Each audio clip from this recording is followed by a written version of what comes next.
মিশরের সফলতম club Al আহলি। ওদিকে যতই লিওনেল মেসি কিংবা লুইস সুয়ারেজের মতো তারকায় ঠাসা হোক, ইন্টার মায়ামি তো বুড়োদের দলই। কিন্তু সেই আল আহলি কোনো গোলই করতে পারল না মেসিদের বিপক্ষে, এমনকি একটা পেনাল্টি পেয়েও মিস করলো সেটা। ক্লাব বিশ্বকাপের এই আসরে প্রথম ম্যাচে কৃতিত্ব যদি কাউকে দিতেই হয়, তবে সেটা দু দলের গোলকিপারকে। দুজনেই ধরে রেখেছেন ক্লিনশিট, করেছেন শেষ পর্যন্ত লড়াই। কিন্তু গোলের খেলা ফুটবলে দু দলের কেউ সেটা না পেলে গ্যালারিতে দর্শক যাবে কি দেখতে? তাই তো টুর্নামেন্টের আগে যে দর্শক খরার শঙ্কা করা হচ্ছিল, সেটা আরও বাড়তে পারে পরের ম্যাচগুলোতে। কারণ ইন্টার মায়ামি আল আহলি ম্যাচে গোলের উদযাপন যে করা যায়নি গ্যালারি থেকে।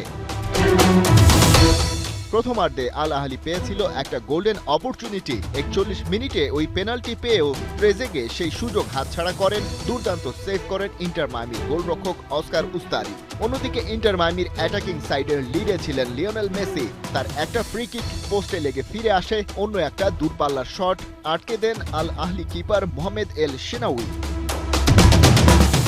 এই শেনাউই কেবল ওই একটাই নয়, সুয়ারেজ, মেসি আর ফ্যালকনের একাধিক শট নির্বিষ করে দেন দারুণ বিচক্ষণতায়। প্রতিপক্ষের কিপার উস্তারিও তার সাথে পাল্লা দিয়ে একের পর এক সেভ করে যাচ্ছিল যেন।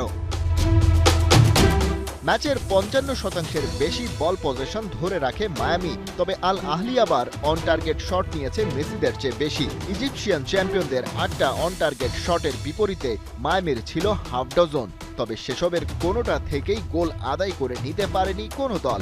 পয়েন্ট ভাগাভাগি করায় এই গ্রুপ থেকে শীর্ষে আছে দুই দল, আল আহলি আর ইন্টার মায়ামি। গ্রুপের বাকি দুই ক্লাব এফসি পোর্তো আর পালমেইরাস।